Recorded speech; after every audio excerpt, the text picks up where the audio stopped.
वंदो गुरुपद कंज कृपा सिंधु नर रूप हरि महामोहतम पुंज जासु वचन रवि कर निकर मेरा मुझ में कुछ नहीं, जो कुछ है गुरु तोर, तेरा तुझको सौंपते क्या लागत है मोर। बोलिए प्रेम से श्री सद्गुरु महाराज की जय। मंचासीन पूज्य बाबा, वंदनीय साधु समाज, मानव जीवन का सर्वश्रेष्ठ कार्य करने हेतु पधारे सज्जन वृंद, माताओं एवं भक्तिमती बहनों, सबों के हृदय में विराजमान उस परमात्मा को मेरा कोटि कोटि नमन। अभी हम लोग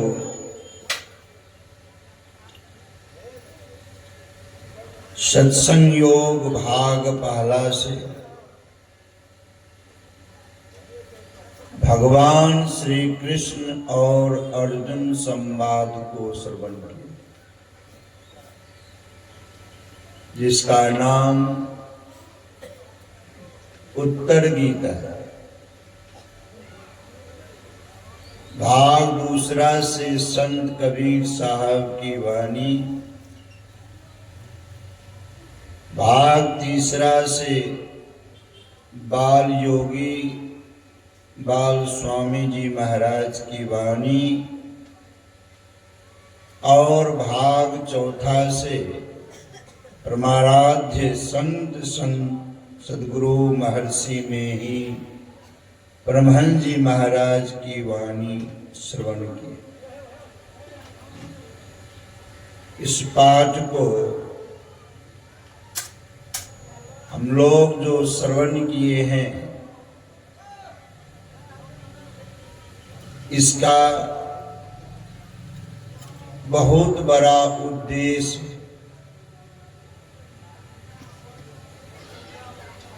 क्या उद्देश्य है? पद्म पुराण में गीता के 18 अध्यायों का महात्म लिखा हुआ है, आप लोग पढ़ सकते।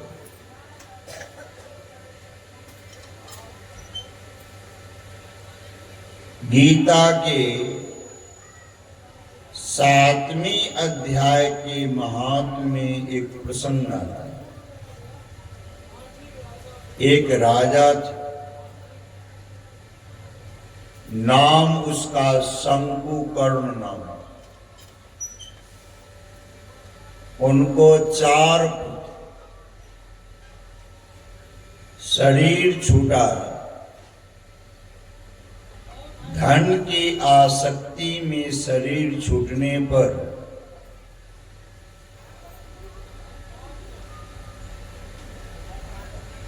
वह अगला शरीर सर्प का धारण करता। संतवाणी है, रहे वासना द्रव्य मझारा, जन्मे नाग होय पुनिकारा। अगर शरीर छोड़ते वक्त आपका ख्याल, वासना, इच्छा अगर द्रव्य के ऊपर, धन संपत्ति के ऊपर लगा रहा तो अगला जन्म में आप सर्प बन जाएंगे। तो राजा शंकुकर्ण धन की आसक्ति को रखकर शरीर छोड़ा, इसलिए सर्प योनि में चला गया। अपने मंझले पुत्र को, जिसका नाम शिव था, स्वप्न दिया कि पुत्र, धन की आसक्ति में शरीर छोड़ने के कारण मैं सर्प बन गया, और अगर तुम गीता के 7वें अध्याय के महात्म को या गीता के 7वें अध्याय को अपने दरवाजे पर सत्संग के माध्यम से इसका विवेचन करवाएगा, तो मैं इसको सुन करके सर्प योनि से मुक्त हो जाऊंगा। इसलिए पुत्र, और ऐसे यज्ञ, सत्संग यज्ञ को करने में जो धन की आवश्यकता होगी, मैं जिस स्थान पर बैठा हूं उसके नीचे धन गड़ा हुआ है।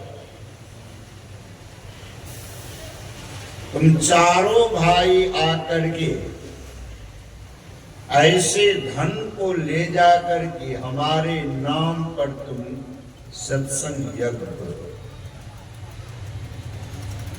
स्वप्न दिए, स्वप्न में जिस स्थान को दिखाए देखे हैं, चारों भाई कुदाल लेकर के पहुंचे। वहां पर एक बीवड़ था, बीवड़ कहते हैं बिल को, कोरना आरंभ हुआ, कोरते कोरते सर्प मिला, और वह सर्प वहां से थोड़ा दूर अलग हट करके फेन करके बैठ गया। जिस स्थान पर सर्प बैठा हुआ था, मांझिल पुत्र शिव कुदाली से कोड़ते कोड़ते अंत में उसको धन मिला। उसी धन को ला करके अपने पिता के नाम पर सत्संग यज्ञ करा, और उस यज्ञ के करने से राजा शंकुकर्ण को सर्प योनि से मुक्ति मिल गई। महाराज की इसलिए बिना कारण का कोई कार्य नहीं। तो जिस उपलक्ष्य में सत्संग रखा जाता है, उसी से संबंधित पाठ को किया जाता है। दूसरा क्या, हम लोग शरीर छोड़ते हैं, तो शरीर छोड़ने के बाद हम लोग जाते कहां हैं? कागभूषण जी ने कहा गरुड़ जी को, नर्क सर्ग अपवर्ग निषेणी। शरीर को निषेणी कहा, सीढ़ी का। तो इस शरीर से हम लोग कहां जाएंगे? इसी शरीर में रह करके कोई नरक का टिकट ले रहा है, इसी शरीर में रह करके कोई स्वर्ग का टिकट ले रहा है, और इसी शरीर में रह करके रहते ही कोई जीवन मुक्त हो जाता है, उसी का नाम अपवर्ग है। और अगर ये तीनों में में से कहीं नहीं गए, नरक नहीं गए, स्वर्ग नहीं गए, अपवर्ग नहीं चाहते हैं, फिर चाहते क्या है? साजोबाई कहती है चौथा स्थान भी है। कहा क्या है? न नरक जाऊं, न स्वर्ग जाऊं, न मोक्ष चाहता हूं, फिर क्या चाहते हैं? का बार बार मनुष्य का शरीर चाहते हो। शरीर छूटे फिर हमें मनुष्य का ही शरीर मिल जाए। क्यों? इसके लिए संत कबीर साहब ने कहा, राम बुलावा भेजिया दिया कबीरा रोय, जो सुख साधु संग में सो वैकुंठ न हो। वैकुंठ भी नहीं, बार बार मनुष्य का शरीर मिले। सजबाई कहती हैं, साध संगति की वासना जाघट प्रकट हो, तो मानुष जन्म सत्संग मिले, भक्ति परापत हो। मैंने ना मतलब आप बार बार मनुष्य का शरीर चाहते हैं, तो आपके अंत समय में वासना साधु संगति के ऊपर लगी रहनी चाहिए। इससे क्या होगा? शरीर छूटने पर पुनः मनुष्य का शरीर मिले, पुनः मिल जाएगा मनुष्य का शरीर। मनुष्य का शरीर मिला, वासना लगी रही थी कहां? साधु संगति के ऊपर, तो आपको सत्संग मिलेगा। सत्संग में क्या प्राप्ति हो जाएगी? सत्संग में सत्संग अगर आपको मिल गया तो आपको सत्संग में भक्ति प्राप्त हो। भक्ति स्वतंत्र सकल सुख खानी, बिनु सत्संग न पावहि प्राणी। तो सत्संग में भक्ति की प्राप्ति होगी। भक्ति रूपी वृक्ष में मोक्ष रूपी फल लगता है, तो मोक्ष की प्राप्ति हो जाएगी। तो अब सवाल उठता है कि नरक जाएगा कौन? सवाल उठता है। हम लोग अभी इतने की संख्या में हैं और आपसे कोई पूछे कि नरक कौन कौन जाना चाहते हैं, एक भी हाथ उठाएंगे? नहीं उठा। स्वर्ग कौन कौन जाना चाहेंगे? हाथ उठाइएगा। स्वर्ग में भी हाथ नहीं उठे। मोक्ष कौन कौन चाहते हैं? मोक्ष नहीं चाहते हैं। सभी लोग मोक्ष चाहते हैं। मनुष्य शरीर मिला किस लिए? मुक्ति पाने के लिए। 84 लाख प्रकार के शरीरों में एक शरीर को आप निकाल दीजिए। कौन शरीर? मनुष्य का शरीर।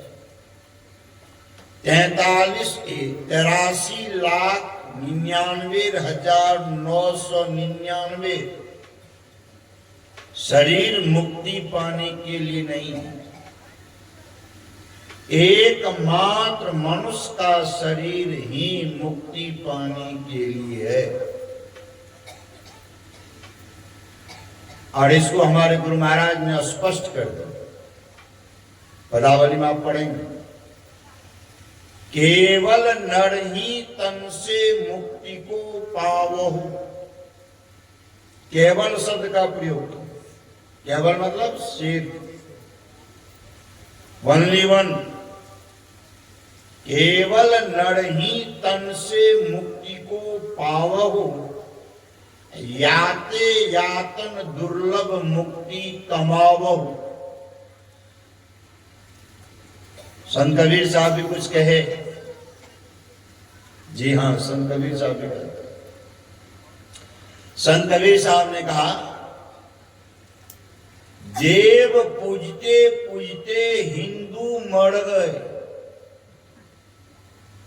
हिंदू लोग, हम लोग हिंदू हैं, 33 करोड़ देवता हम लोगों को है, और उसी की पूजा पाठ करते करते शरीर त्याग देते। संत कबीर साहब उन्हीं का नाम लेके करते। देव पूजते पूजते हिंदू मर गए, तुरक मुए हज जाई। तुरक कहते हैं मुसलमान। अब मुसलमान लोग इसमें अपना प्रतिष्ठा समझते हैं, भक्ति की पराकाष्ठा किसमें समझते हैं? का हज करना। एक बार कहीं हज करके वापस आ गए, तो उसका नाम गांव में बदल जाता है। तो इसका नाम क्या कहेंगे? हाजी साहब। अब उसका वास्तविक नाम कौन होगा? हज करके आए। और इनके बारे में भी कह दिए कौन? संत कबीर साहब, तुरत मुए हज जाई, जटा बढ़ा के जोगी मर गए। किनका नाम लिया? जोगी का। कौन जोगी? आप लोग इधर प्रयागराज गए होंगे, महाकुंभ में गए होंगे, वहां एक एक जटाधारी जोगी को देखे होंगे, नागा बाबा सबको देखे होंगे। अगर वह जटा खोल दे तो अपना कहीं है, जटा कहीं और है। और 45 दिन का कार्यक्रम हुआ प्रयागराज में, 13 जनवरी से 26 फरवरी। 45 दिनों में ट्रक का ट्रक गांजा पी गए। ऐसे जोगी के बारे में संत कबीर साहब कहते हैं, जटा बढ़ा के जोगी मर गए, इनमें तिन्हुन मुक्ति पाई। कौन पाएगा? जो नर, दूसरा का नाम लिया, गाय का, भैंस का, बिल्ली का, कुत्ता का, 83,99,999 में किसी का नाम बदल गया, एकमात्र मनुष्य का। जो नर जोग जुगति करी जाने, किनसे? संत सदगुरु से। खोजे बाहर नहीं, खोजे आप शरीरा, तिनके मुक्ति संशय नाही, कहत जुलार कबीरा। स्पष्ट हो गया? हम लोग मुक्ति पाने के लिए मुमुक्षु हैं हम लोग, लेकिन ऐसे शरीर को पाकर के हम लोग नरक का टिकट ले रहे हैं कि स्वर्ग का टिकट ले रहे हैं कि अपवर्ग का टिकट ले रहे हैं? क्या कर रहे हैं? बाबा, नरक का टिकट क्या है? आप लोग कहेंगे हमसे, नरक का टिकट क्या है? समझिए कि पहले नरक का टिकट बदलता, क्योंकि नरक में 9 अर्जुन चला जाए, इसी का उपदेश भगवान श्री कृष्ण दिए। नरक में न चला जा पारा ये, तो नरक का टिकट है क्या? संत कबीर साहब की बात से सुनिए। संत कबीर साहब ने कहा, मांस मछलिया खात है सुरा पान से हेत, ते नर जर से जाएंगे जाऊं मूरी की खेत। मूरी कहते हैं मूली को। मूली को एक बार खेत से उखाड़ लीजिएगा तो मूली जड़ और मूल से अलग जाएगा, समझ रहे ना? उसका कोई भी अवशेष भाग जमीन के अंदर नहीं बचेगा।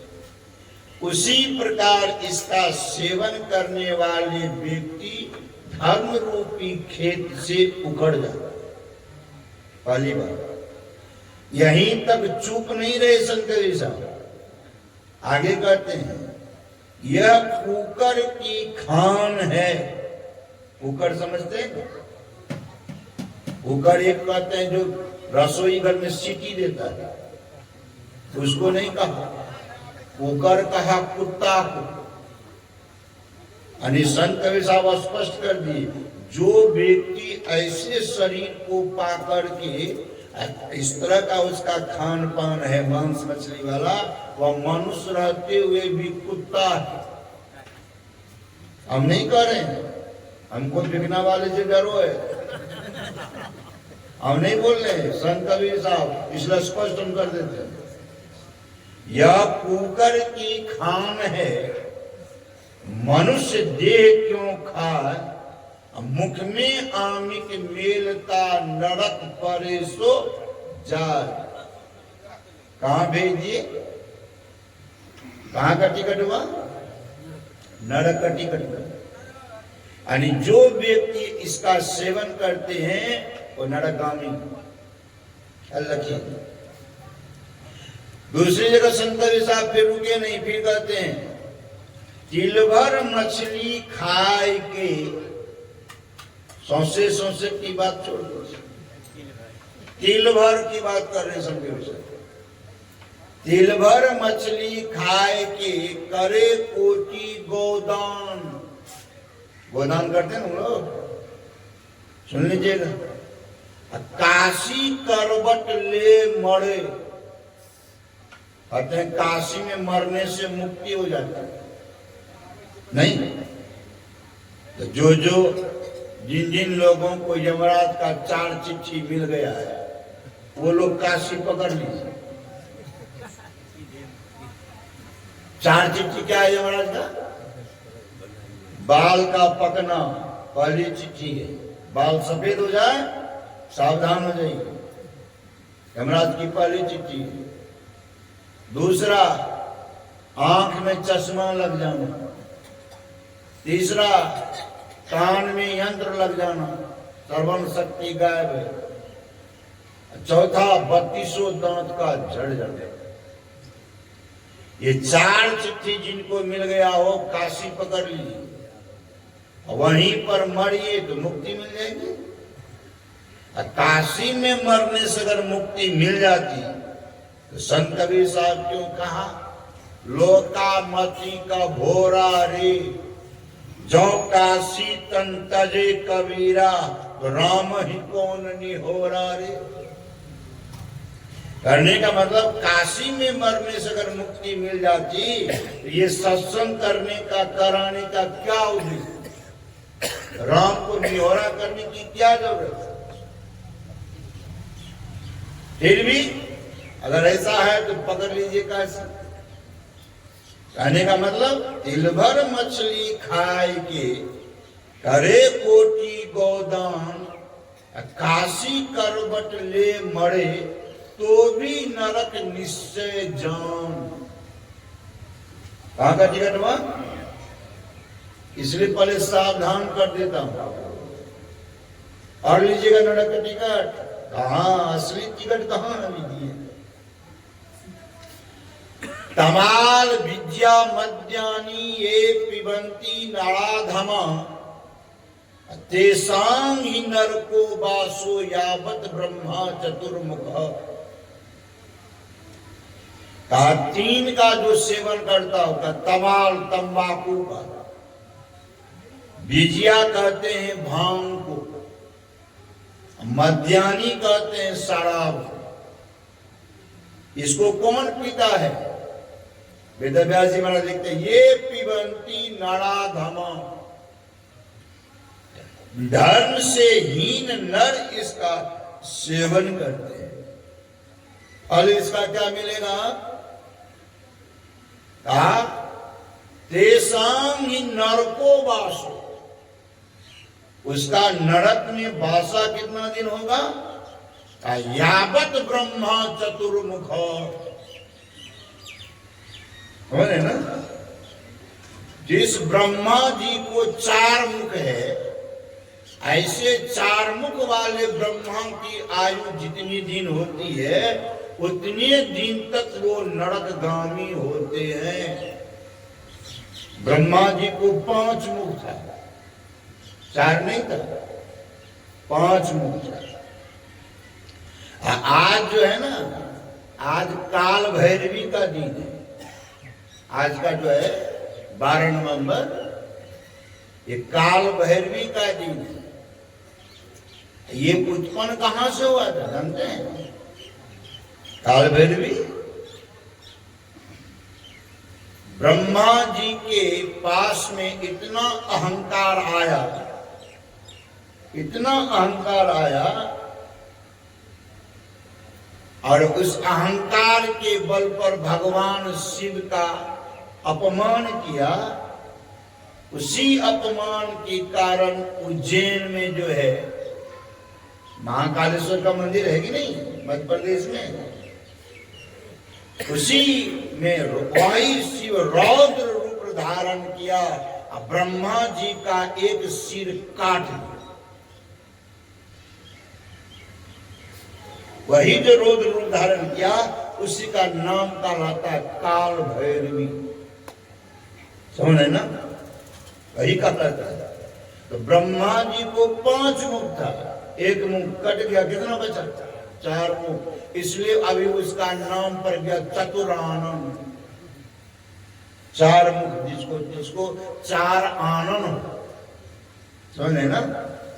तो इनकी आयु कितनी है? सतयुग की आयु 17,28,000 वर्ष, त्रेता की आयु 12,96,000 वर्ष, द्वापर की आयु 8,64,000 वर्ष, कलयुग की आयु 4,32,000 वर्ष। ये सभी युग 1,000 बार जब बीतेगा, तब जाकर के ब्रह्मा का 24 घंटा होगा। गुरु महाराज लिख दिए, कहां पर लिखे? पदावली। पढ़िएगा, भावार्थ पदावली को पढ़िएगा, उसमें लिखा हुआ है। किस भजन में लिखा हुआ है? गुरु हरि चरण में प्रीति हो तो युग काल क्या करे, अकछवी की दृष्टि हो तो जंजाल क्या करे। उसी में लिखे हैं गुरु महाराज, ब्रह्मा की आयु लिखे। ये चारों युग जब 1,000 बार बीतेगा, तब ब्रह्मा का 24 घंटा यानी 1 दिन रात 30 से गुना करेंगे तो ब्रह्मा का 1 महीना, 12 से गुना करेंगे फिर इस महीना को तो ब्रह्मा का 1 साल, अब उस साल से ब्रह्मा की आयु 100 साल। ये क्यों आयु बदला है? 3 का जो सेवन करता, तमाल विद्या मध्यान्ह, ये तीनों इतनी आयु तक, ब्रह्मा जी की 100 साल जो आयु है, इतनी आयु तक वो नरकगामी रहते हैं, नरक में रहते हैं। महर्षि में ही सत्संग सुधा सागर जिनके पास में हो, आप लोग पढ़िएगा, उसमें 3रा अध्याय को पढ़िएगा। शीर्षक है ब्रह्मलोक में भी सुख नहीं। उसमें गुरु महाराज लिखे हैं, क्या लिखे हैं गुरु महाराज? गुरु महाराज लिखे हैं कि तंबाकू के गद्दी में विषैला से विषैला सर्प भी अपना डेरा नहीं डालता है। पूछा गया गुरु महाराज से, क्यों ऐसा? तंबाकू में जितना विष है ना, उससे अधिक विष है इस पृथ्वी पर। जितने विषैला सब सर्प हैं, उस सर्प के मुंह में जो जहर है, उससे भी ज्यादा खतरनाक तंबाकू है। गुरु महाराज ये भी गुरु महाराज का दिए कि तंबाकू को अच्छा से लटा करके 80 चुटकी 90 ताल, तब देखो खैनी का हाल। इस प्रकार बढ़िया से लटा करके तब विषैला सर्प के मुंह में आप डाल दीजिए तो सर्प मर जाए। और हमने भी पढ़ा शास्त्र में कि जिस सर्प के मुंह में विष रहता है, उसी सर्प के मुंह में विष उतारने का एक औषधि भी होता है। उस औषधि का नाम है ताल मोगरा। अगर किसी को सर्प काट ले तो उसके तालू में जो है ताल मोगरा नामक औषधि जहां काटा है वहां पर लगा दिया जाए तो विष उतर जाता है। लेकिन ताल मोगरा से एक बार विष उतरेगा। जिस सांप को मणि हो गया है, मणियार सांप जो है, मणि से बार बार विष उतरता है। समझ रहे ना? तो गुरु महाराज कहते हैं कि इस प्रकार सांप के मुंह में जो विष है उससे भी ज्यादा खतरनाक तंबाकू है।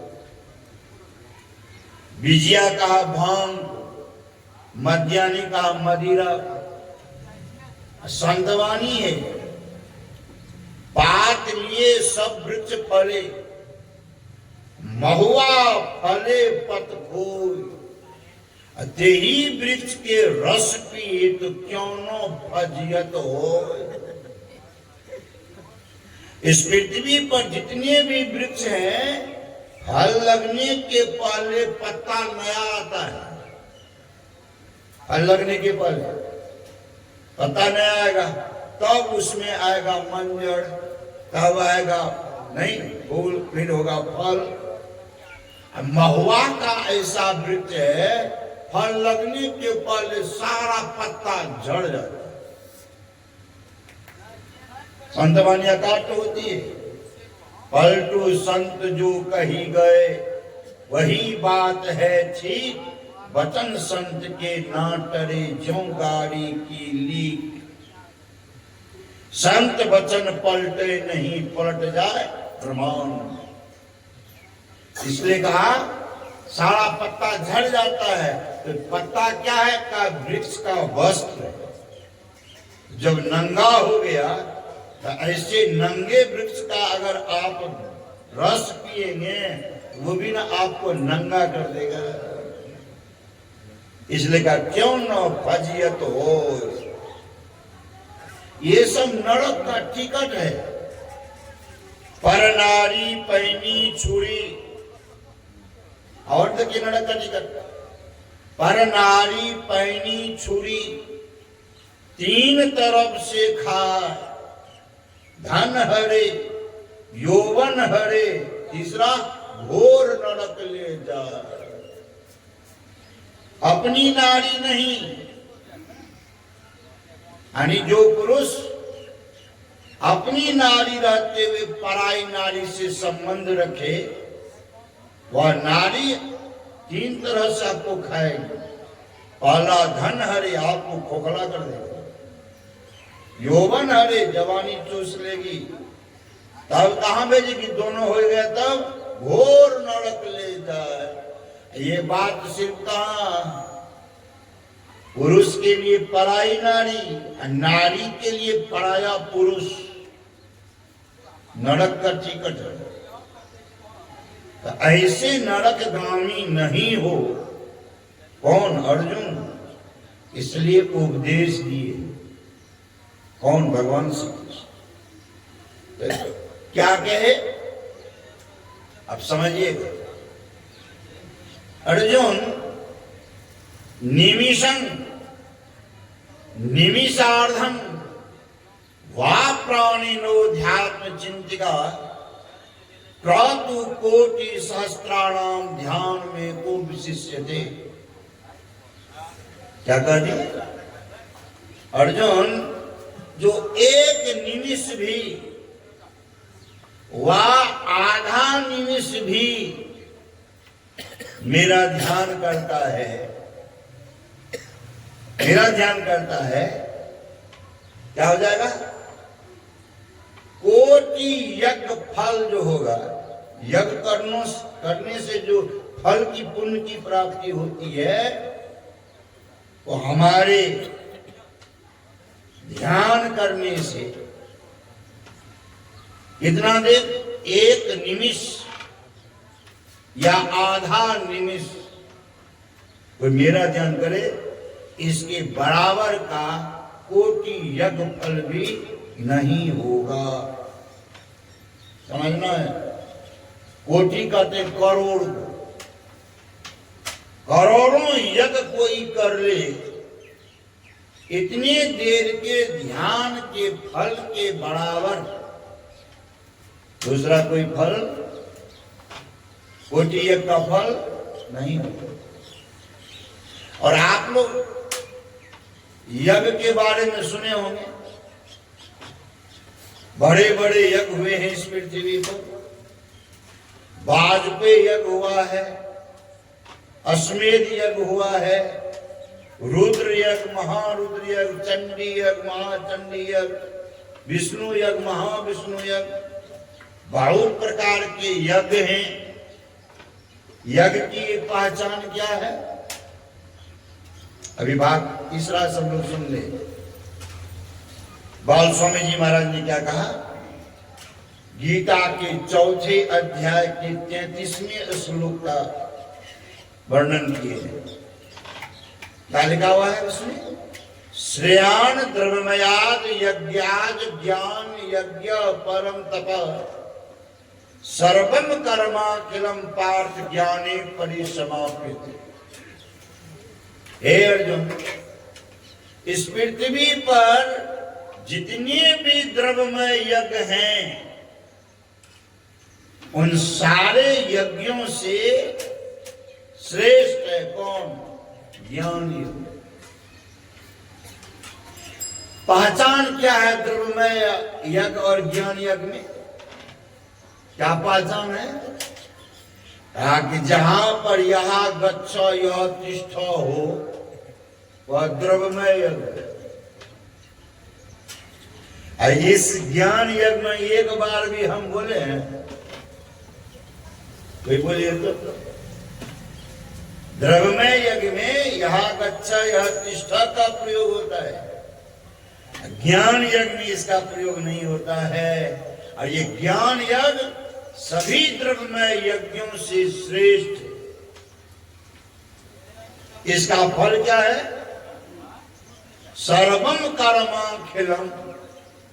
सर्वम मतलब सभी, कर्माखिलम का अर्थ होता है कर्म का अखिल यानी समूह। कौन कर्म? तुलसीदास जी महाराज कहते तुलसी यह तन खेत है, मन वच कर्ण किसान, पाप और पुण्य दो बीज है, बुए सुलुदे निदान। समझ रहे ना? यही पाप और पुण्य दो बीज है। ये सारे कर्म इसमें समाप्त हो जाता है, जल के बहुत हो जाता है। लेकिन सिर्फ ये बाहरी सत्संग नहीं, सत्संग के भी दो भाग बतलाए। धर्म तथा बाहर सत्संगा, अंतर सत्संग ध्यान अभंगा, तब जाकर के पूर्ण सत्संग। समझ रहे ना? इसमें ये समाप्त होता है। तो कहते हैं कि जो एक निमिष, निमिष समझते हैं आप लोग? निमिष नहीं समझते, समझना है निमिष। तब आप लोग को इसका बुझाएगा कि कितना सटीक बात भगवान श्री कृष्ण ने अर्जुन को कहा। एक निमिष, निमिष को आप लोग नहीं समझते हैं, तो निमिष से पहले लव को समझिए। आंख की पलक ऊपर से नीचे एक बार गिर जाए, उसका नाम लव और लव। 60 लव का एक निमिष होता है, यानी 60 बार ऊपर से नीचे आंख की पलक गिर जाए तो उसका नाम क्या हो जाएगा? एक निमिष हो गया। एक बार गिर गया आंख की पलक तो लव, 60 बार गिरा तो निमिष।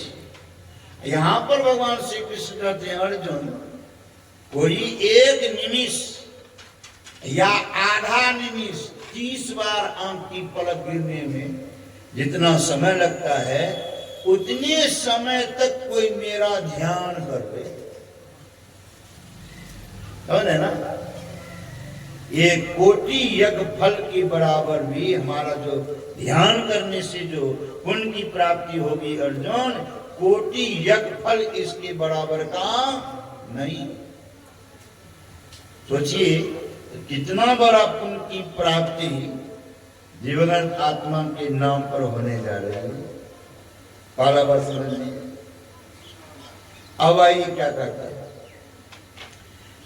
यज्ञ फल में, यहां पर शास्त्र में लिखा हुआ है,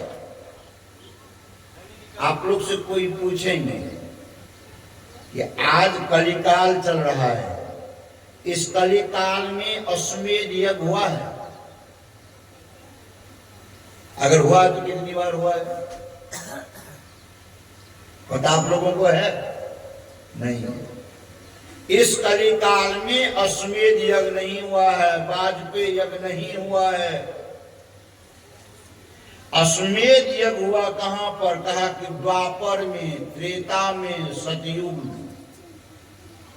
वाजपेयी यज्ञ जो है ये भी द्वापर में नहीं हुआ, त्रेता में भगवान श्री राम की। समझना? अजामेध यज्ञ, नरमेध यज्ञ,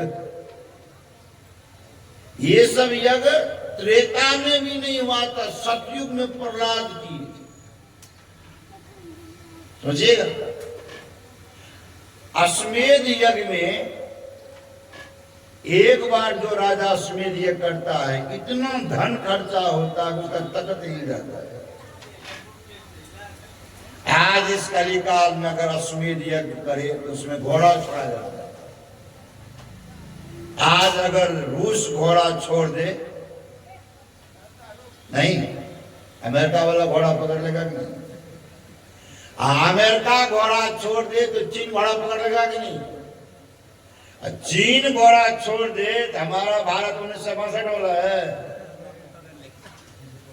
बोलिए तो भारत भी घोड़ा का लगाम पकड़ने का दम रखता है, विश्व युद्ध छिड़ जाएगा। इसलिए कली काल में अश्वमेध यज्ञ नहीं होता। समझिए? 3 अश्वमेध यज्ञ करने पर एक वाजपेयी यज्ञ की प्राप्ति होती है। वाजपेयी यज्ञ के पुण्य की प्राप्ति होती है। 100 अश्वमेध यज्ञ करने पर इंद्र बनता है। 1000 अश्वमेध यज्ञ करने पर ब्रह्मलोक की प्राप्ति होती है। राजा श्वेत किया था, सबका कैटेगरिया बना हुआ है। और 10,000 अश्वमेध यज्ञ करने पर ब्रह्मा की पद को प्राप्त, यानी ब्रह्म बन जाता है, ब्रह्मा बन जाता है। 50,000 अश्वमेध यज्ञ करने पर शिवलोक की प्राप्ति होती है। 1,00,000 अश्वमेध यज्ञ करने पर शिवत्व को प्राप्त कर लेता है। सबका कैटेगरिया बना हुआ। लेकिन अर्जुन सुन लो, इतने यज्ञों का फल कोई अपने पास इकट्ठा कर ले, कोई एक निमिष, आधा निमिष बैठ करके ध्यान कर ले, इस ध्यान के पुण्य, इस ध्यान के करने से जो पुण्य की प्राप्ति होगी, इसके 16वें अंश के बराबर भी वो यज्ञ का पुण्य नहीं होगा। इतना बड़ा पुण्य है। आगे फिर देखिए क्या कहते हैं आगे, अग्निर्देवो द्विजातिनाम मुनिनाम हैवी दैवतम प्रतिमा स्वल्प बुद्धि नाम सर्वत्र समदर्शिनाम। हे अर्जुन, ब्राह्मण का, क्षत्रिय का, वैश्य का देवता अग्नि है। भगवान श्री राम किस कुल में हुए थे? क्षत्रिय में। सीता जी को वन में भगवान श्री राम ने क्या कहा? सुनो प्रिया व्रत रुचिर सुशीला, मैं कछु करब ललित नर लीला, तुम पावक मह करहु निवासा, जबलक करो मैं निशाचर नासा। असली सीता भी पास में। ये सीते, जब तक मैं निशाचर कुल का, राक्षस कुल का अंत नहीं कर देता हूं, नाश नहीं कर देता हूं, तब तक के लिए तुम अग्नि में प्रवेश कर जाओ। असली सीता कहां प्रवेश कर गई? अग्नि में। माया रूपी सीता भगवान के साथ में नकली। फिर नकली कब समाप्त हुई है, असली कब प्रकट हुई है? धोबी के कहने पर भगवान ने अग्नि परीक्षा लिया, किसका? सीता जी का। तो नकली उसी में समाप्त, असली प्रकट हो। तब तक के लिए कहा तुम बात करो अग्नि में, तुम पावक मह करो निवासा। इसलिए कहा ब्राह्मण का, क्षत्रिय का, वैश्य का देवता कौन है? अग्नि। मुनि नाम है जी दैवतम, मुनियों का देवता हृदय में, बाहर नहीं।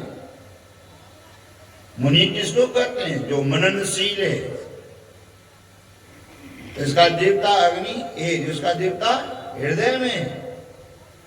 प्रतिमा स्वल्प बुद्धि नाम, प्रतिमा का पूजन करने वाला स्वल्प बुद्धि का है। स्वल्प मतलब अल्प नहीं। अभी अभी आप लोग पूजा किए हैं ना, इसका प्रतिमा का पूजा किए अभी अभी।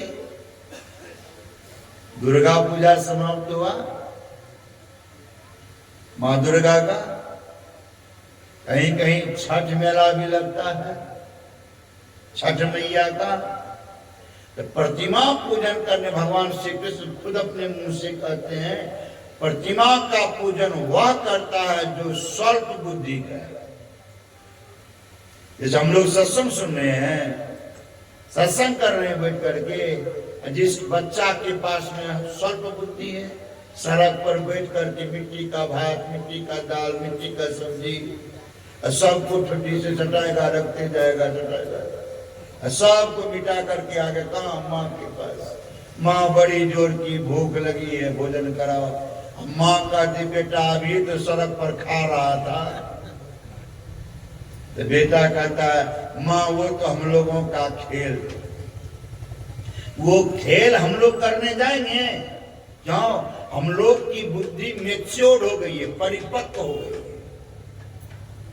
उस बच्चा के पास में स्वल्प बुद्धि है, इसलिए वो ऐसा करता है।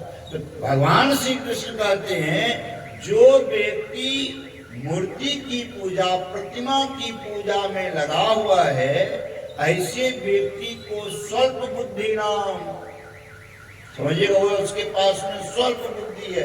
कैसा? जैसा वह बच्चा सड़क पर खेल रहा है। समझ जाइए, हम नहीं कर रहे हैं, भगवान श्री कृष्ण इस बात को कहते हैं। इस बात को और संत ने क्या कहा? संत कबीर साहब ने कहा, देवता पितर भुइया भवानी ये मार्ग है 84 चलन का, 84 में भेजेगा। मैत्रेय मुनि ने क्या कहा? मैत्रेय मुनि ने कहा, पाषाण लो मणि मृण्मय, 4 का नाम लिया।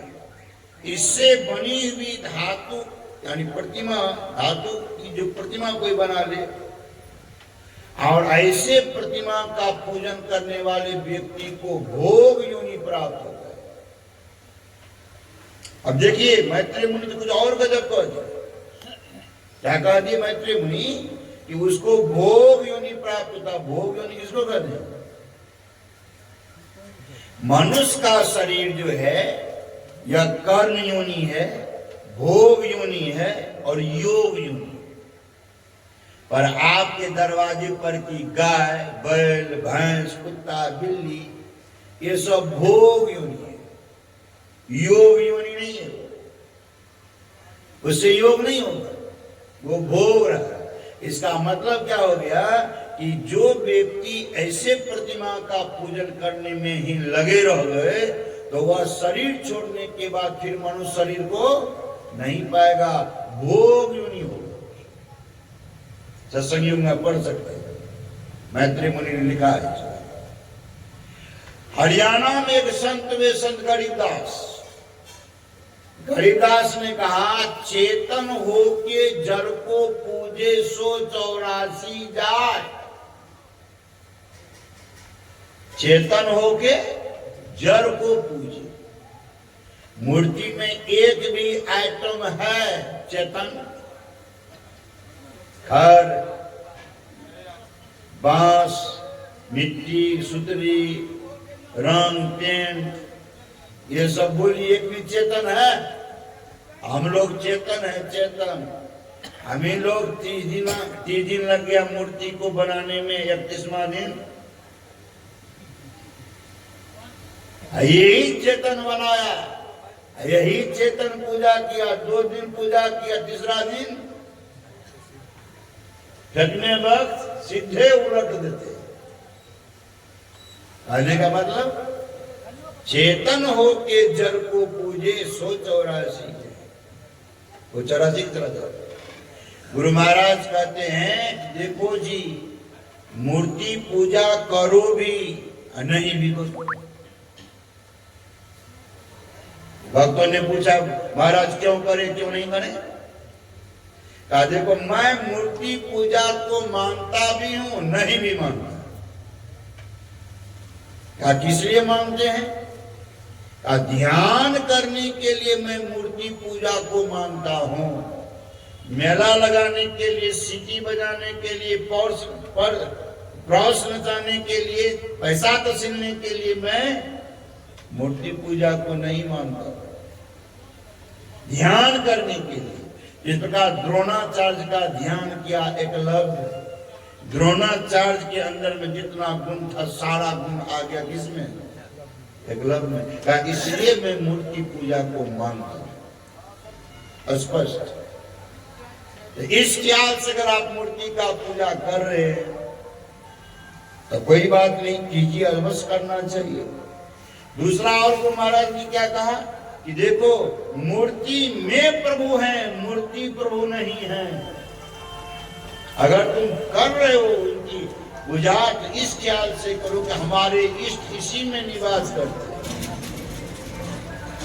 इस ख्याल से तुम उसकी पूजा करो। मूर्ति में प्रभु है, मूर्ति प्रभु नहीं है, इस ख्याल से तुम मूर्ति की पूजा करो। तब फिर गुरु महाराज और संभाल के कहते हैं कि कोई पैर काट के चलना चाहे तो चल नहीं सकता, सिर काट करके कोई जीवित रहना चाहे तो जीवित नहीं रह सकता। कहने का मतलब सगुण भक्ति को छोड़ दे, सिर्फ निर्गुण भक्ति ही करे तो नहीं होगा। सगुण भक्ति भी जरूरत है, निर्गुण भक्ति भी जरूरत है। संत कबीर साहब भी कहते हैं सरगुण की सेवा करो, निर्गुण का करो ज्ञान, निर्गुण सगुण के परे तहां हमारा ध्यान। समझे ना? इसलिए जरूरी है, पर ख्याल कैसा रहे कि मूर्ति में प्रभु है, मूर्ति प्रभु नहीं। इसलिए कहा प्रतिमा सर्प बुद्धि नाम और सर्वत्र समदर्शी नाम। जो समदर्शी पुरुष हैं, समदर्शी किसको कहते हैं? जो सब में अपनी इष्ट का दर्शन करते हैं। हम में, तुम में, कड़क कम में, सब में अपने इष्ट का दर्शन करते हैं, उसको समदर्शी पुरुष कहते हैं। कुत्ता बिल्ली सब में। नामदेव जी महाराज कैसे थे? कुत्ता के शरीर में विट्ठल भगवान का दर्शन करते। नामदेव जी महाराज गधा के शरीर में शिव जी का दर्शन करते। क्यों? सब में अपना इष्ट समझते हैं, सब में। वो है समदर्शी, सर्वत्र समदर्शी नाम। समदर्शी बनो अर्जुन, समदर्शी। सब में अपने इष्ट को देखो। आगे कहते हैं तीर्थानी तोय रूपानी देवान पाषाण मृण्मयान योगिनो न प्रपद्यन्ते आत्म ध्यान परायण। हे अर्जुन, इस पृथ्वी पर जितने भी तीर्थ हैं, इस पृथ्वी पर पढ़िएगा भगवान श्री कृष्ण के कुल गुरु हुए गर्गाचार्य महाराज। गर्ग संहिता में लिखा उन्होंने कि एक ब्रह्मांड में 7 करोड़ तीर्थ है। इस पृथ्वी पर 3.5 करोड़ तीर्थ हैं। भारत में बहुत सारे तीर्थ में 68 तीर्थ साध के चरणम, कोटि गया और काशी। नहीं, क्या नाम बोले गिरिपति का? धर्मेंद्र भाई, वही धर्मेंद्र जिसको को हटा दिया, घरेलू नाम हो गया। धर्मेंद्र बाबू अपने पिताजी की नहीं पुण्य स्मृति में कहिए, बरसी में कहिए, इस तरह का कार्यक्रम रखे हैं। कैसा कार्यक्रम? जिनकी तस्वीर यहाँ पर लगी हुई है, इनके चरण में कितना तीर्थ निवास करता है, संतवानी हो गया।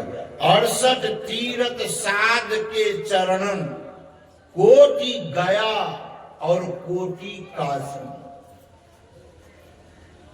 आप लोग ये के गया को नाम जानते होंगे, गए भी सब नहीं होंगे, लेकिन अभी आप लोग सब गए में बैठे हुए हैं,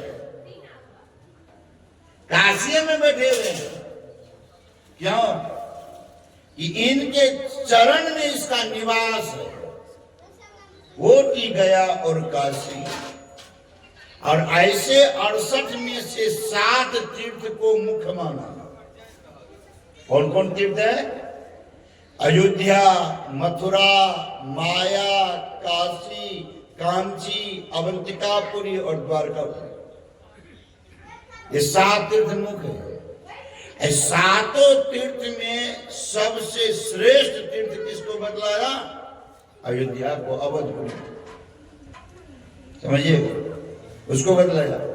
अब भगवान श्री कृष्ण कहते हैं, अर्जुन जितना भी तीर्थ इस पृथ्वी पर है सब तो रूप में, तीर्थानी तो रूपन, तो कहते हैं जल, जल रूप में पृथ्वी पर तीर्थ। और अर्जुन सुनते हो, ध्यान देकर सुनो अर्जुन। ये अर्जुन को क्यों सुना रहे हैं? महाभारत की लड़ाई में 5 भाई पांडव के द्वारा इतने जीवों की हत्या हुई, उससे उसका पाप होने के कारण उसका मन बेचैन था कि कहीं हमको इस पाप का फल नरक न हो जाए। मन बेचैन को शांति कैसे मिले, इसलिए भगवान श्री कृष्ण के पास गए। महाभारत की लड़ाई के बाद जो अर्जुन को सुनाया है, इसलिए इसका नाम हो गया उत्तर गीता। महाभारत के युद्ध में दोनों सेनाओं के बीच रथ को खड़ा करके जो भगवान ने अर्जुन को भेज दिया, उसका नाम हो गया गीता। अभी चल रहा संवाद किसका? उत्तर गीता। अर्जुन, सारे तीर्थ जो है जल रूप में है, तीर्थानी तो रूपन। और ऐसे तीर्थ में जो देवता बने हुए, देवता देवान पाषाण मृण्मयान, कहीं पत्थर का और कहीं मिट्टी का बना हुआ है, पंडा से बना बना के खड़ा कर दिया। और उस देवताओं के हाथ में खप्पर पकड़ा दिया है, भीख मंगवाता है अर्जुन। कौन? पंडा से अपने पॉकेट से 10-20 दे दिया, गया भिखना का लोग देखा, और देवता भी भीख मांग रहे हैं, तो भिखना के लोग भी 10-20 पॉकेट से देना शुरू कर दिया। और जब खप्पर भर जाए, 10-20 को छोड़ के पंडा सब उठा के बोरा में ले गया। अर्जुन, इसलिए कहा देवान पाषाण निर्णमयान योगिनो न प्रपद्यन्ते।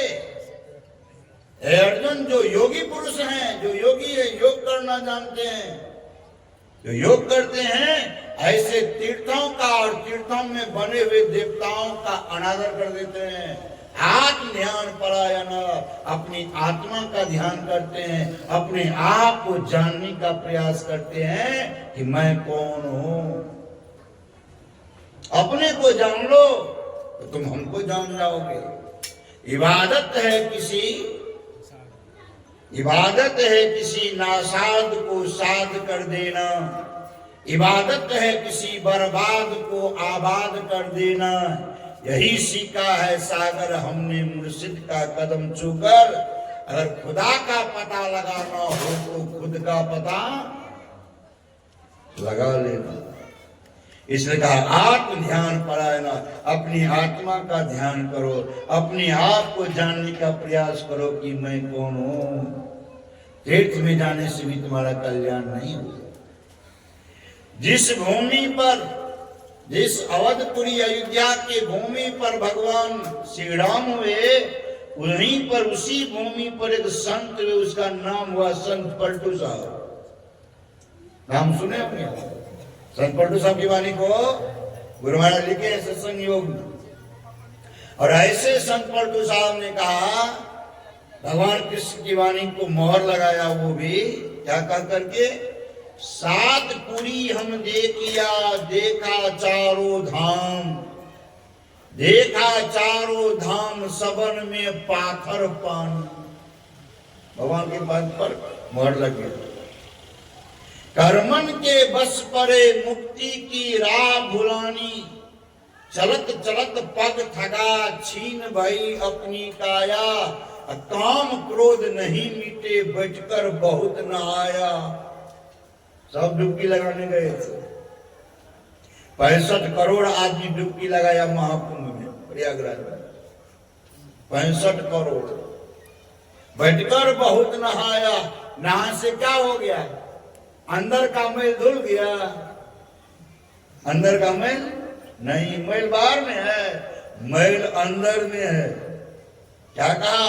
बैठकर बहुत नहाया, ऊपर डाला धोए, मैल है दिल बीच समानी। मैल तो अंदर में है, बाहर धोने से क्या होगा? मैल है दिल बीच समानी, पाथर में गए भूल, संत का मरम न जानी। पलटू नाहक पची मुए, पलटू नाहक पची मुए। आगे क्या है? संतन में है नाम, संतन में है नाम, सात पुरी हम देखिया, देखा चारों धाम। समझ रहे हैं ना? इसका मतलब क्या हो गया? भगवान कृष्ण की वाणी को संत पलटू साहब ने हाँ में हाँ मिला दिया। बिल्कुल सही बात, बिल्कुल सही बात। मैल कहाँ है? दिल बीच समाज, अपने अंदर में। तो ऐसे मैल को कैसे दूर करेंगे? वही उपाय बतला रहे हैं। कौन? भगवान श्री कृष्ण अर्जुन। अब आगे देखिए, जो उपाय बतला रहा हूं अर्जुन, उसी काम को करो।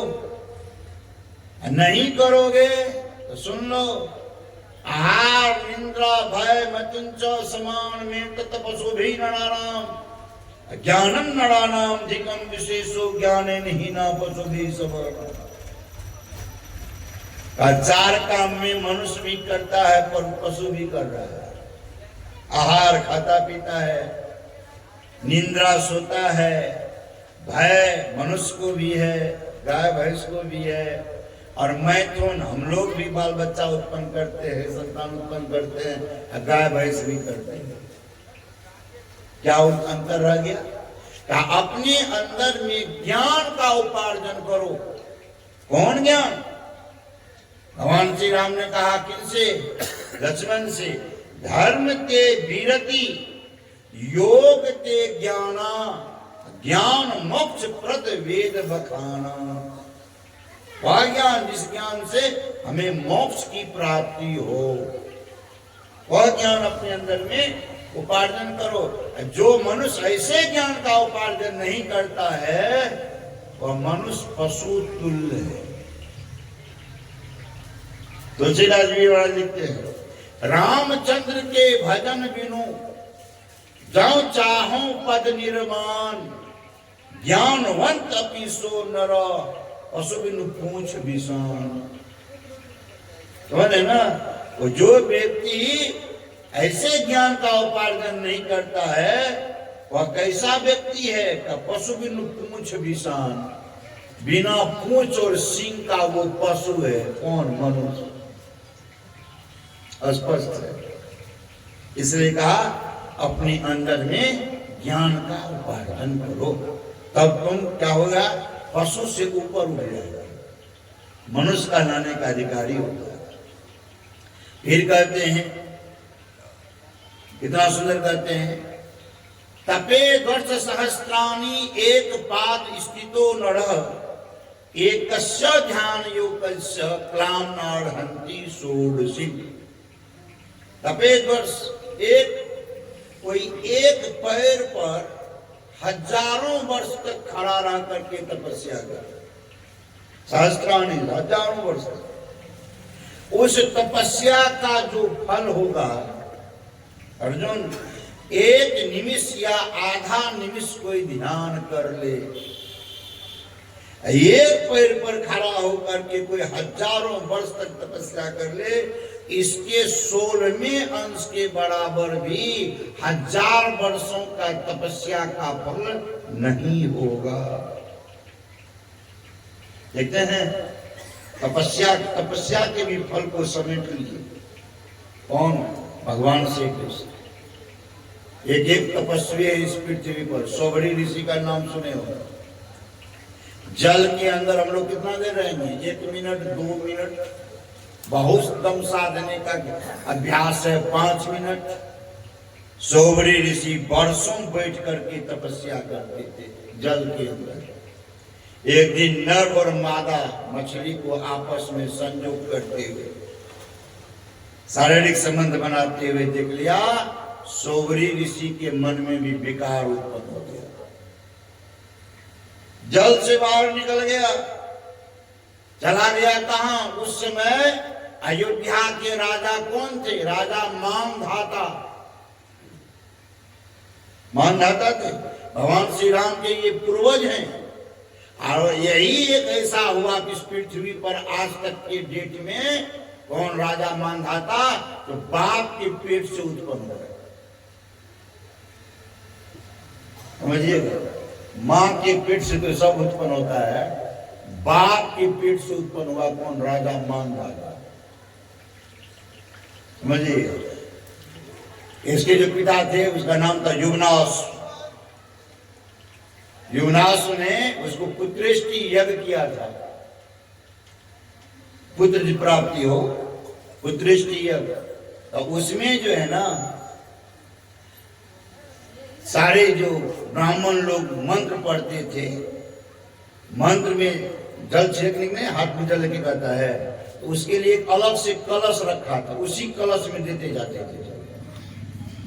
रात्रि में राजा युवनाश को उसी यज्ञ मंडप पर सोना पड़ता था। युवनाश को अगर प्यास लगे तो अलग से पानी का कलश रखा हुआ, तो इसी कलश का पानी पीजिए। लेकिन रात के अंधेरे में जो कलश का पानी उनकी पत्नी के लिए रखा गया था वही पी लिया। तो जो गर्भ उनकी पत्नी को होना था वो अब उन्हीं को ठहर गया। राजा युवनाश ठहर गया। सुबह होकर के जैसे आए पंडित लोग, कहा महाराज ये कलश जो है उसका नाम था बस्ती बड़ी, ये कलश नहीं देख रहे हैं, ये कलश क्या हुआ? राजा युवनाश ने कहा रात के अंधेरे में इस कलश का जब प्यास लगने को हम ही पी गए।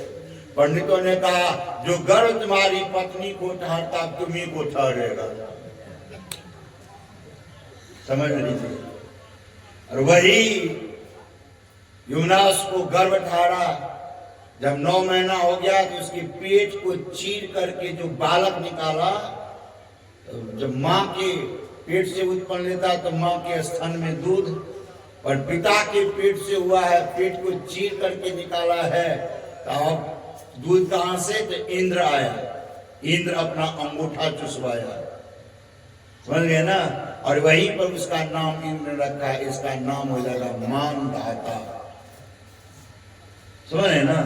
तो ये अपने बाप के पेट से उत्पन्न हुआ है राजा मानधाता। अभी अयोध्या के राजा हैं, वो राजा हैं, तो उनके पास पहुंच गए कौन? सौभरी ऋषि, और उसको 50 बेटियां, जिसको मानधाता इसका शरीर जर्जर है तपस्या के कारण, शरीर जर्जर है। चला गया, महाराज हमें शादी करनी है, आप अपनी बेटी दीजिए हमको, हम शादी करेंगे।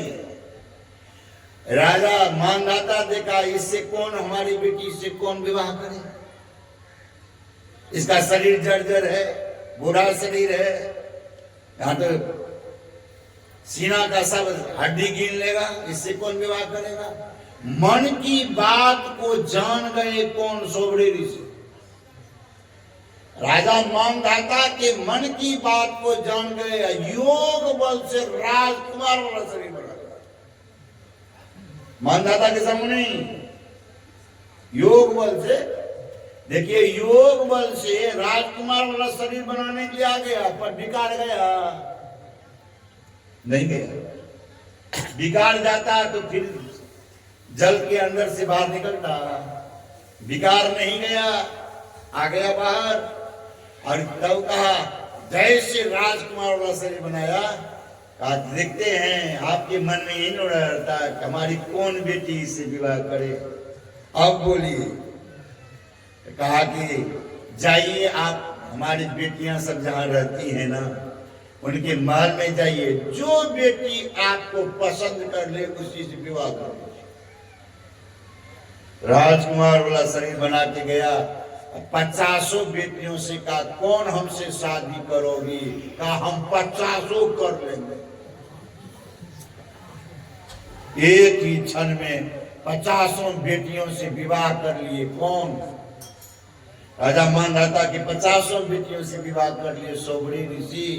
एक एक बेटी से 100 संतान उत्पन्न किया। देखते ही देखते 5000 का परिवार हो गया। अब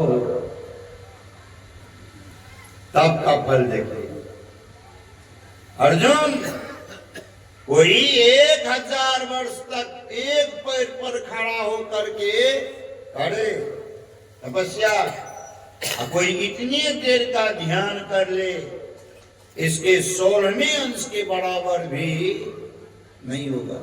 संत कबीर साहब की वाणी है, क्या है सुन रहे? आधी घड़ी सत्संग की, तब के बरस 1000, 100 वर्ष कुआं चले, आधी घड़ी आकाश। सोचिएगा जरा से, क्या कहा संत कबीर साहब, कितना मार्मिक बात कर दी। आधी घड़ी, एक घड़ी में कितना मिनट होता है? 24 मिनट। आधी घड़ी में 12 मिनट। 12 मिनट का कोई सत्संग कर ले, आप लोग तो घंटों से बैठे हुए हैं, कोई 12 मिनट का सत्संग कर ले, आधी घड़ी सत्संग की। संत कबीर साहब ने कहा तब के बरस 50, कोई 50 वर्ष तक एक पैर पर खड़ा होकर के तपस्या कर ले, 12 मिनट के सत्संग का फल जो होगा, 50 वर्ष की तपस्या का फल इसके 16वें अंश के बराबर भी नहीं होगा। उदाहरण देके समझाया, क्या समझाया? 100 वर्ष कुआं चले, एक पंप सेट में, एक कुआं में पंप सेट डाल करके, एक पंचायत के चारों बगल की जमीन जो है उसमें 4 इंची पानी लगाइए, संभव है? ऐसा वो पंप सेट 100 साल तक चलता रहे। पूरब में जो जमीन है 4 इंची पानी लगा दिए, चले पचवरियाबाद, कोरियाबाद साफ, सूख जाएगा। लेकिन 12 मिनट का मूसलाधार वर्षा हो जाए, बोलिए, विघ्ना में लबालब पानी, इस खेत का पानी आज तक के उस खेत में चला जाएगा। उसी प्रकार 12 मिनट का सत्संग। और वहां पर भगवान श्री कृष्ण क्या कहते हैं? एक निमिष या आधा निमिष कोई ध्यान कर ले, और कोई हजारों वर्ष तक एक पैर पर खड़ा होकर के तप कर ले, इसके 16वें अंश के बराबर भी हजारों वर्ष का तपस्या है। अब आगे देखिए क्या करता है। मुहूर्तमपि यो गच्छे न साग्रे मनसा सह तो सर्वम तरति पापानाम तस् जन्म शतार्जितम, जो मुहूर्त भर भी यानी कुछ काल भी अगर अपने आप को नासाग्र में रखे, ये कंडीशन है। क्या कंडीशन है? मन के साथ, मन को छोड़कर नहीं। ये मनवा सदा के संगी है, इसको छोड़ दीजिएगा बड़ा मुश्किल है पार पाना। इसको साथ में रखिए, इसको लेकर के प्रवेश कीजिए। कहाँ का? नासाग्र में। मुहूर्त मपी यो गच्छे नासाग्रे, नासाग्र में जो मुहूर्त भर यानी कुछ काल भी ठहरता है तो सैकड़ों जन्मों का किया हुआ पाप उसका भस्मीभूत हो जाता है। क्यों? जब तक पाप भस्मीभूत नहीं होगा तब तक नरक से त्राण मिलने वाला नहीं है। अगर आपके पास में पाप है तो नरक निश्चित है। समझ रहे ना? किनके किनके पाप के ऊपर पाप है? कौन पाप से रहित है? कौन पाप से रहित है? हाथ उठाइएगा तो सबके ऊपर पाप है। कहिएगा बाबा प्रमाण, हमारे सिर पर पाप है कि नहीं है? कि आप कैसे कह दिए? प्रमाण इसका क्या है? प्रमाण यही है कि आंख बंद करके अगर अंधकार दिखाई पड़े वही आपका जन्म जन्मांतर का पाप है। अपना आंख बंद करके देख लीजिए आप, क्या आपके सिर पर पाप है कि नहीं है? अगर अंधकार दिखाई पड़े आंख बंद करने पर, समझिएगा यही जन्म जन्मांतर का पाप है। अच्छा, ये आया कैसे सिर पर? संत कबीर साहब को समझाते हैं कैसे सिर पर आया है। झूठ कपट करी माया जोरी, बात करें छल की, पाप की पोट धरे सिर ऊपर, किस विधि हुए हल की। क्लियर हो गया? कैसे आया हम लोग के सिर पर? हम लोग झूठ कपट करी माया जोड़ी, माया को जोड़ने में कितना झूठ कपट करें, छल किए हैं, वही पाप आ गया सिर पर। इसलिए आंख बंद करते हैं तो अंधकार दिखाई पड़ता है। क्या करो? क्या करो? तो कहा कि नासाग्र में पहले पहुंचो। भगवान श्री कृष्ण कहते हैं नासाग्र में पहुंचो, लेकिन मन के साथ। अब पहुंचते क्या हो जाएगा? का सैकड़ों जन्मों का किया हुआ पाप। देखिए, एक होता महापाप, एक होता पाप, एक होता उपपाप। पाप का श्रेणी भी है। कुछ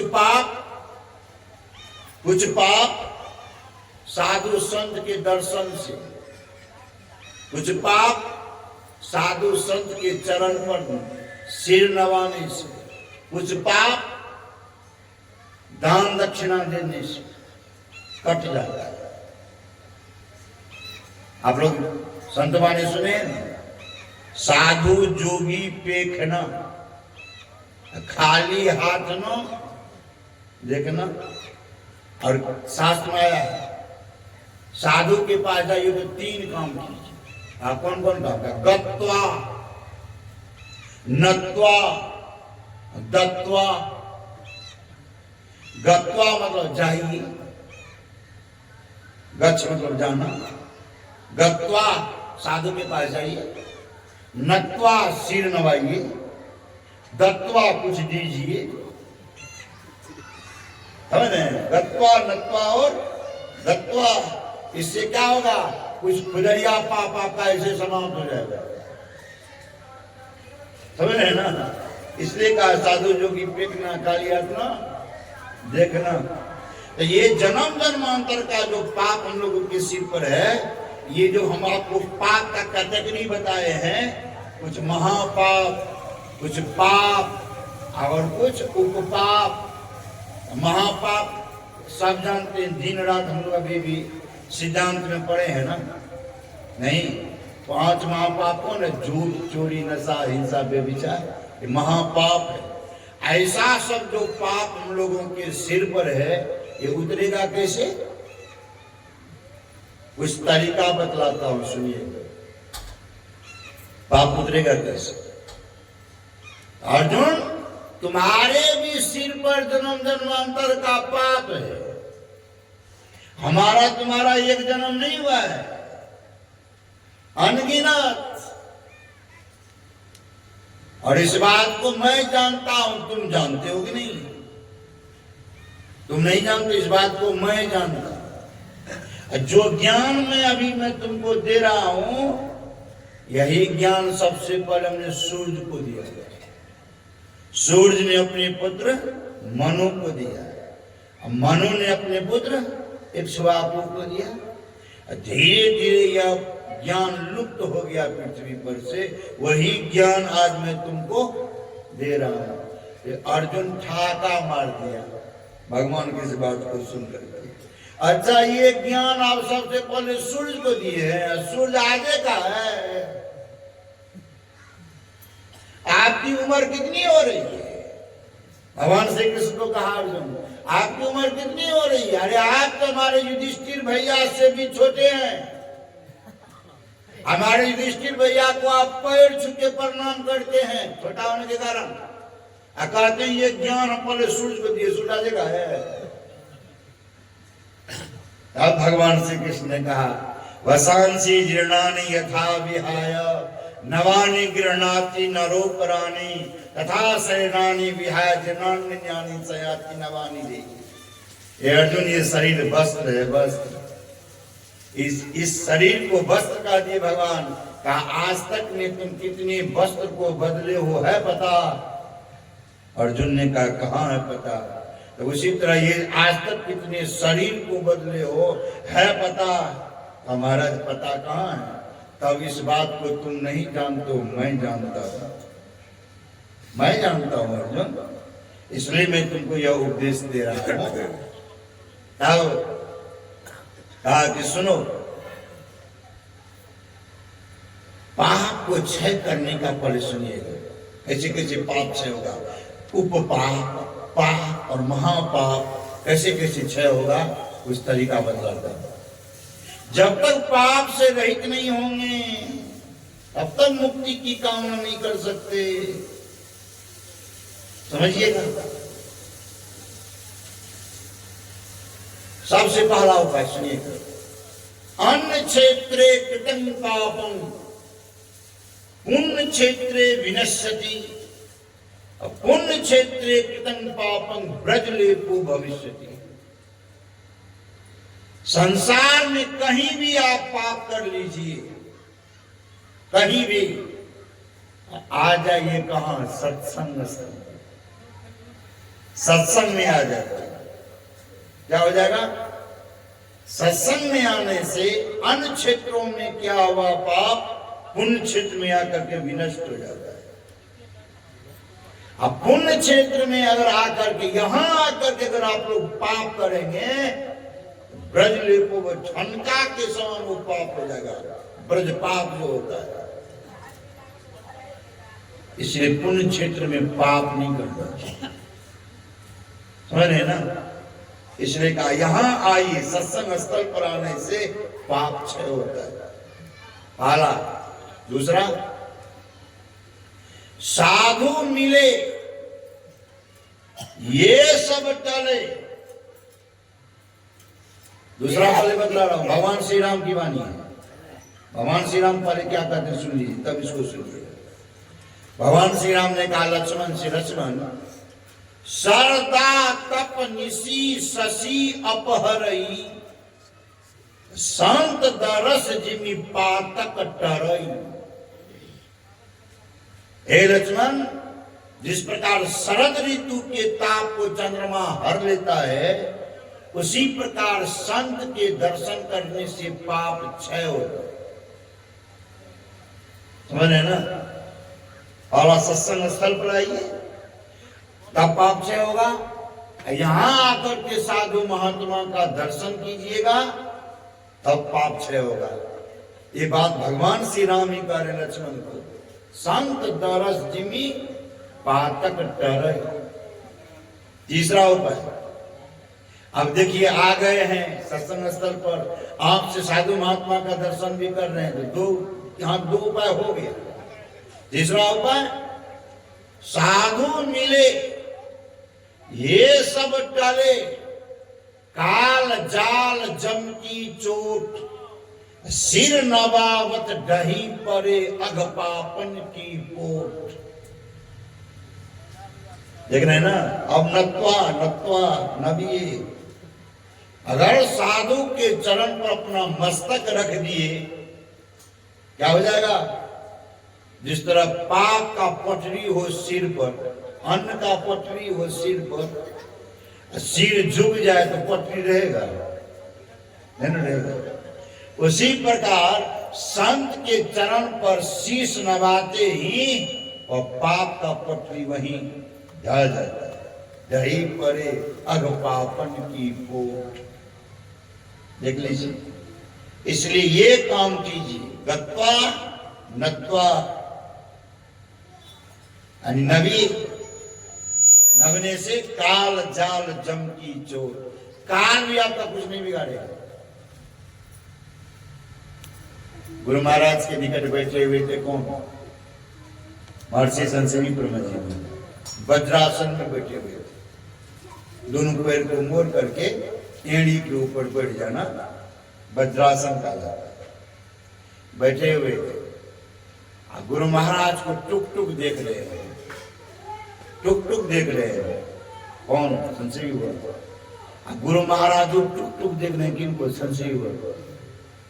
उसी समय एक काला कौवा आ गया। कौन कौन कौन? तो गुरु महाराज के ऊपर से दृष्टि हटाए, गुरु महाराज संजीवा के ऊपर से दृष्टि हटा करके कौवा को देखने लगे। और संजीवा गुरु महाराज के ऊपर से दृष्टि नहीं हटा रहे, देख रहे हैं, टुक टुक देख रहे हैं। कौवा को जैसे देखे कौन? गुरु महाराज। तो संत की दृष्टि, आत्मदृष्टि संत के पास में, आत्मदृष्टि देख लियो, कौवा थोड़े है, कौवा का रूप धारण करके आया है। ये कौन है? का संत शिवी जी का काल है। गुरु महाराज देख लिए, कौवा का रूप धारण करके आया है। ये कौन? का संत शिवी जी का काल है। अब देखिए, टुक टुक देख रहे हैं संत शिवा किसको? गुरु महाराज को। अब गुरु महाराज कौवा को देख के क्या कहते हैं? कहते हैं, राम के राजत्व काल में बाप के रहते बेटा मर गया। ये मेही का राजत्व काल है, बाप के रहते बेटा नहीं मरेगा। जैसे यह बात बोले गुरु महाराज, काला कौवा उड़ के भागा। संतवाणी सटीक में गुरु महाराज संत कबीर साहब की वाणी को लिखे हैं। पढ़िएगा संतवाणी सटीक को, सुनिएगा। प्रेम खलनमा यही विशेष, मैं तो ही देखूं तुम वही देख। अगर आपकी दृष्टि गुरु महाराज के ऊपर पड़ रही हो, गुरु महाराज की दृष्टि आपके ऊपर पड़ रही हो, साधु महात्मा संत जो है उसकी दृष्टि आपके ऊपर पड़ रही हो, और आपकी दृष्टि संत महात्मा के ऊपर पड़ रही हो, उस समय काल का दाल गलने वाला नहीं, उड़ के भाग गया। यही है काल जाल जम की चोट, सिर नवावत डही पड़े अघपापन की खोट। कई उपाय बदला दिया अभी तक में हो, भूल गए कि याद है? कई उपाय बदला है पाप को क्षय करने का। और चौथा सुनिए तो, गुरु महाराज क्या लिखे हैं? गुरु महाराज कहते हैं, चौथा उपाय पाप को क्षय करने का क्या है? सतगुरु सतगुरु नित्य ही पुकारत, छीजत पाप एक रहे और समूह। वही तो देख रहे आप लोग पकड़ते हैं। एगो पाप आपका क्षय नहीं होगा। अपने मुंह से अगर गुरु मंत्र का उच्चारण करते रहे चलते फिरते सोते जागते खाते पीते पैखाना पेशाब करते। देखते हैं ठीक सामने शांति निकेतन बना हुआ। हम लैट्रिन रूम को क्या नाम दिए? शांति निकेतन। निकेतन का घर, शांति घर, वहां जाइए कोई टेंशन है ना। कोई नित्यानंद जी महाराज क्या करते थे? नित्यानंद जी महाराज क्या करते थे? लैट्रिन रूम में जा करके लैट्रिन करने बैठ जाते थे और क्या करते थे? मानस ध्यान करने लगते। जहां रूप में जरा सा भी कोई त्रुटि बुझावे अपने गुरु का फोटो रखते थे। कहाँ? पॉकेट में। लैट्रिन इधर कर रहे हैं, मानस ध्यान करता त्रुटि हो तो तुरंत फोटो निकाल के देख लिए और यहाँ पे ये फिर उसको रख दे पॉकेट में, बैठे बचे जरा सा अपने गुरु मुक्तानंद जी महाराज, नित्यानंद जी महाराज का ध्यान करते। समझ रहे ना? तो इससे बड़ा शांति निकेतन दूसरा नहीं है। इसे लैट्रिन करने के वक्त भी, पेशाब करने के वक्त भी अगर आप गुरु के बताए हुए मंत्र का जाप करते हैं, एक पाप क्षय नहीं होगा। छीजत पाप समूह रहे, समूह का समूह आपका पाप क्षय होगा। 4 हो गया। 5वां खुद बतला रहे हैं। कौन? भगवान श्री कृष्ण अर्जुन। हे अर्जुन, मुहूर्तमपि यो गच्छे नासाग्रे मनसा सह सर्वं तरति पापानां तस्य जन्म शतार्जितम्। जो मुहूर्त भर भी, कुछ काल भी अगर मन के साथ नासागर में ठहरे तो सैकड़ों जन्मों का किया हुआ पाप उसका भस्मीभूत हो जाएगा। नासागर समझते हैं दोनों भावों के बीच और नाक का अग्रभाग, इसको नासागर कहते हैं। यहाँ पर मन के साथ, मन को छोड़कर नहीं। गुरु महाराज पदावली के मन सा चेतन धार सुरति पैठ सके जामे, जही हो गमनत छूटत पिंड ब्रह्मांड खंड सुधी हो जामी। इसलिए मन के साथ वहां पर प्रवेश करने से सैकड़ों जन्मों का पाप आपका भस्मीभूत हो जाएगा। यहाँ सभी जन्मों का नहीं, सैकड़ों जन्मों, सभी जन्मों का नहीं। अगर सभी जन्मों का पाप भस्मीभूत करना हो, ध्यान बिंदु उपनिषद को पढ़िए। यदि शैल समन पापम विस्तीर्णम बहुयोजनम विद्यते ध्यान योगे नान्यो भेदा रचन। पहाड़ के समान भी फैला हुआ पाप का पहाड़ है,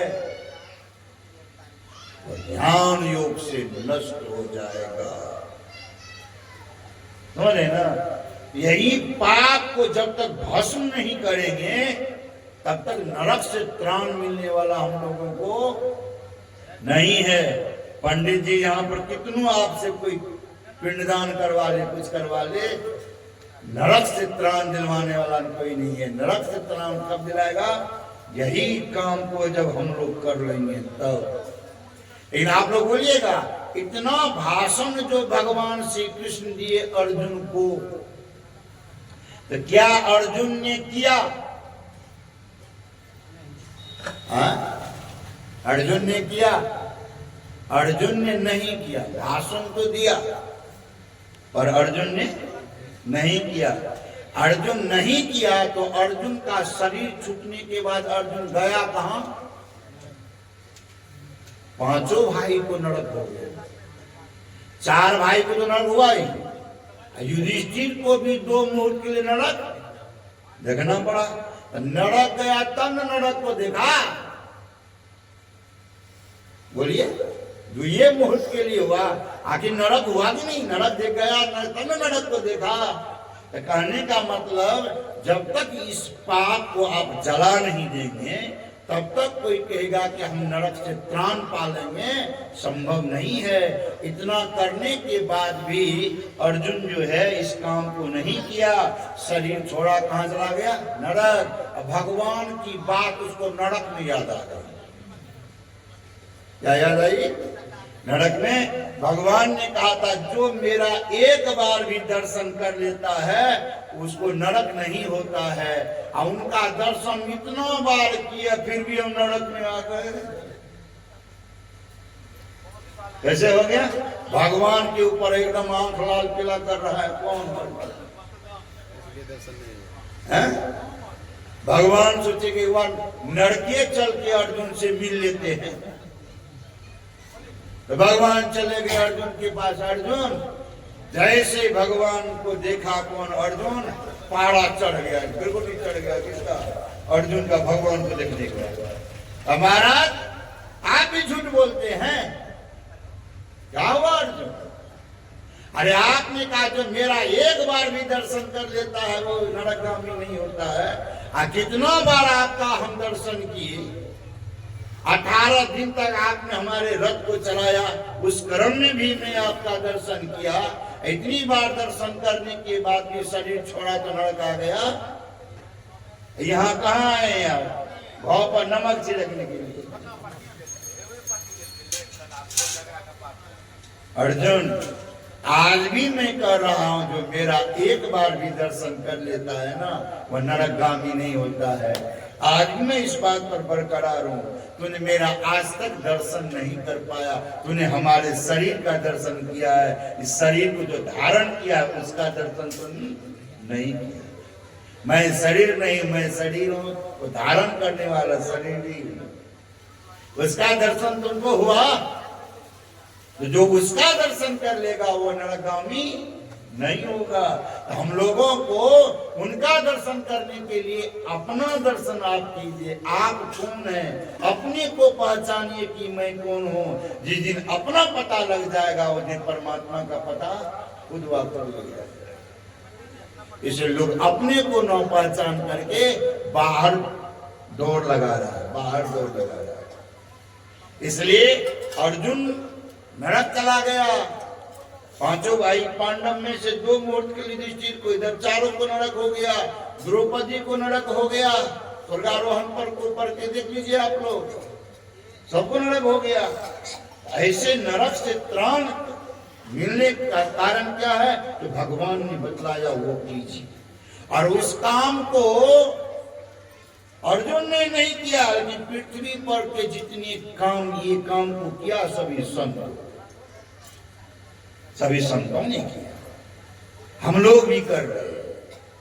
अपने आप को उस मंजिल पर पहुंचाने के लिए हम लोग भी कर रहे हैं। अगर करते करते शरीर छूट गया, बतावा तो सुन रहे थे ना, करते करते शरीर छूट गया, इसका एक सबसे बड़ा अच्छा फल क्या है? फिर उसको मनुष्य का शरीर ही मिलेगा। तो ये संस्कार दूसरे शरीर से आगे बढ़ने वाला नहीं है। इसलिए कहा फिर उसको मनुष्य का ही शरीर मिलेगा। फिर मनुष्य शरीर में उनको इस भक्ति को आरंभ करेगा और एक न एक जन्म में वो मुक्ति को पा लेगा। इसका यही सबसे बड़ा फायदा है। आया शास्त्र में कोई व्यक्ति योग भ्रष्ट हो सकता है, कोई व्यक्ति कर्म भ्रष्ट हो सकता है, कोई व्यक्ति ज्ञान भ्रष्ट हो सकता है, पर कोई व्यक्ति भक्ति भ्रष्ट नहीं होता। जो भक्ति का आरंभ कर दिया है वह एक न एक जन्म मुक्ति को अवश्य पा लेगा। यही काम अर्जुन ने नहीं किया, सूरदास ने किया। सूरदास ने स्पष्ट कर दिया, नयन नासिका अग्र है जहां ब्रह्म को वास, अविनाशी बिन से नहीं हो सद ज्योति प्रकाश। तो जो संत इस काम को किए हैं, कबीर कमल प्रकाश या होगा निर्मल सूर, रैन अंधेरी मिटी गई बाजे अनहद दूर। इसी काम को जो किया सब संतन की बड़ी बलिहारी में उसका नाम आ गया। लेकिन सब संतन की बड़ी बलिहारी में अर्जुन का नाम आया? वे पढ़ के देखिए तो दिन रात गाते हैं, अर्जुन का नाम आता है? नहीं आया। क्यों नहीं आया? जिन्होंने इस काम को किया, गुरु महाराज लिख दिए उनका नाम, और जो करेंगे भविष्य में इस काम को उनके बारे में गुरु महाराज कर दिए, होंगे सब चरणन सिर धारी। जो ऐसा काम को कर लेंगे उनके भी चरण को हम आज ही मस्तक पर धारण कर रहे हैं। बोलिए, यही काम करने से हम लोग पाप से रहित होंगे। पाप से बिना रहित हुए, कर्ममंडल को पार किए हुए, तब तक हम लोग मुक्ति की कल्पना करना झूठी खेल करना। इसलिए